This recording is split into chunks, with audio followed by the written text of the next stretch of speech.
I've got so much work, I've got so much to do that I just don't have time for myself. There is so much I want to do, but I really don't have time for myself. What do I do? Can you suggest something?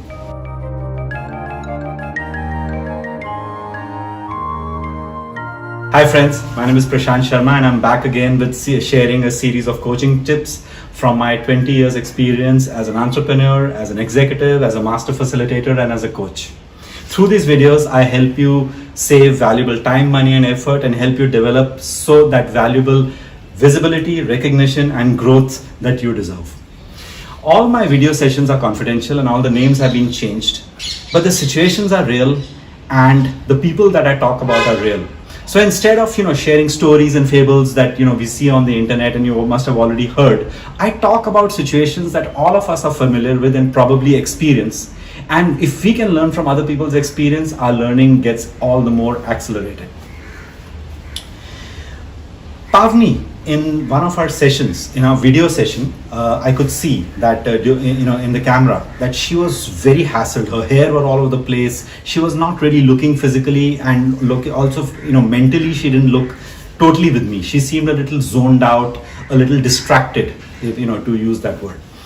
And so I asked her, so Pavni, is anything on your mind? But she kept on saying, no, nothing is on my mind. It's just, my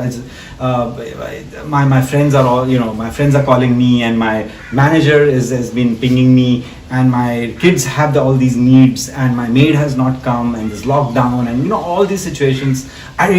Just one of those days. And she laughed it off. One of those days, I paraphrased and I smiled. And she took a deep breath and she looked at me and she said, Prashant, not one of those days. In fact, this is like every other day.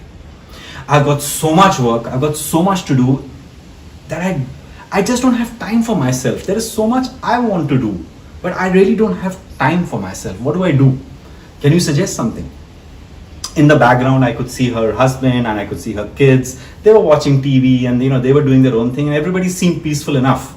But here was Pavni sitting here as if some storm had hit her. I looked at Pavni and I said, Pavni, I'm going to share with you 3 tips. You might find them, some of them a bit hard or unpleasant or even difficult to practice, but some of these are necessary.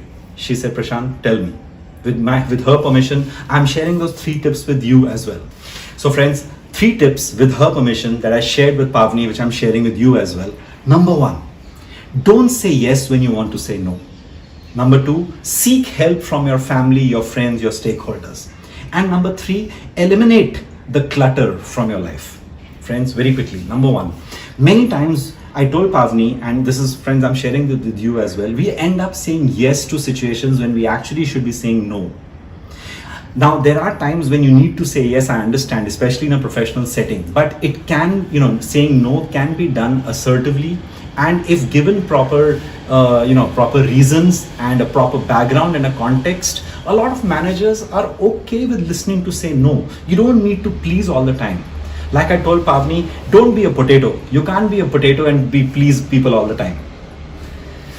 Number 2, take help, seek help from your family and your friends and your stakeholders, right? Involve your family in activities. Get them also to pitch in. Right? When the family does activities together, when your team does activities together, bonding takes place, right? That's why you have offsites in companies. The same principle goes at home as well, right? If you involve your family, your stakeholders in many tasks, it's like delegation at work. When you are able to delegate small tasks to your families, you end up saving time and you end up actually having time to do some of the things that you desire, isn't it? And number 3, remove clutter from your life, right? Identify time stealers, things that waste your time, things that you should not be doing. Now, I don't want to be judgmental. What are time stealers for your life, Pavni, and what are your life, my friends? You know. But if you find yourself doing something for extended periods of time and at the end of it, you are not feeling good, it means that is something that you should be eliminating from your life. It could be spending long hours on your phone, on social media, on reports, on tasks that don't require your constant intervention, whatever it is, right? Have that courage to actually remove some of the clutter from your life. Pavni smiled. She came to me and she said, in fact, on the screen, she said, "Thank you, Prashant. I am going to follow some of those tasks, some of those action plans." And over a period of time, over a coaching, I could see her settling down and being more in control of herself, of her life. Her body language changed, and she reported better relationships, not just at work, but with her family and friends as well. Friends, if you like what you saw, please like, subscribe, and share given on the link below. I would love to hear from you and share with you more tips on managing yourself and your time better. And the purpose is to give you valuable visibility, recognition, and growth. Friends, my coaching tips have been designed by you. I would love to share my knowledge with you. So I would love to, I'm waiting to hear from you and look forward to seeing you soon. Thanks.